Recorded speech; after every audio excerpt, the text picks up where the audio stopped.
बेवकूफ बनाना बंद करो भाई। किसको बेवकूफ बना रहे हो? अच्छा, ये नाटक कर रही है बीजेपी, और बीजेपी कह रही है कि आटे के दाम इन 8 वर्षों में बढ़ गए, इन 10 वर्षों में बढ़े। 10 वर्षों में नहीं, 8 वर्षों में बढ़े हैं।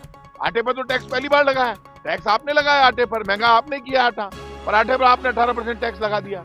तो बीजेपी नाटक करना बंद करे। मंत्री प्रताप सिंह खाचरियावास गुस्से से लाल हो रहे हैं।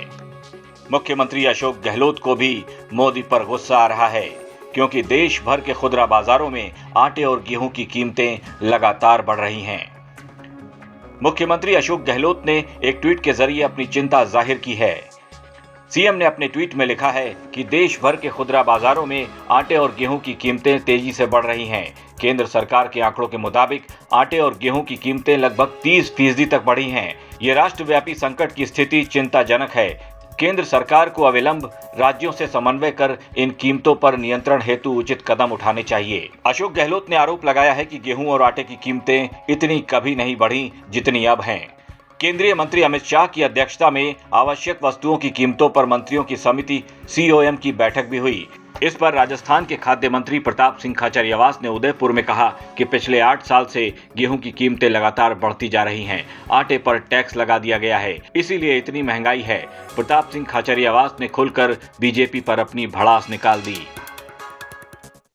10 सालों में नहीं, 8 सालों में, 8 वर्षों में, जब से केंद्र में बीजेपी की सरकार आई है, जिसने बड़े बड़े वादे किए थे और नारा दिया था, अब और नहीं पेट्रोल डीजल की मार, अब की बार मोदी सरकार ने रिकॉर्ड तोड़ दिए।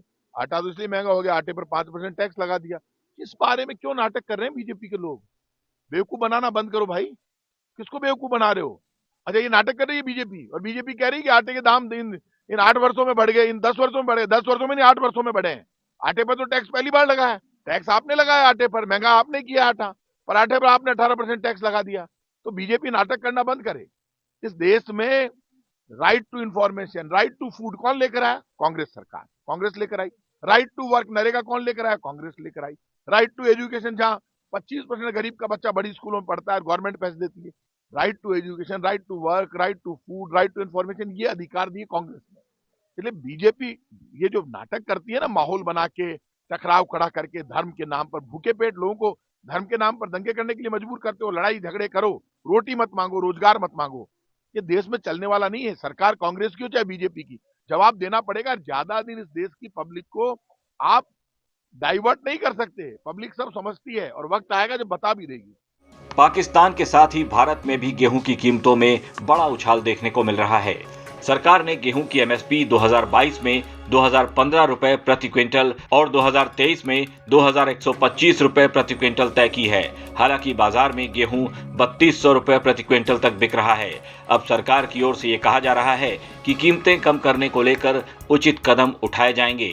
ये हाल तब है जब देश के गोदामों में गेहूं का पर्याप्त भंडार मौजूद है, और वहीं दूसरी ओर पब्लिक महंगा गेहूं और आटा खरीदने पर मजबूर है। अगर वक्त रहते सही कदम नहीं उठाए गए तो डर है कहीं पाकिस्तान जैसे हालात न बनने लगें। ब्यूरो रिपोर्ट, राजस्थान तक।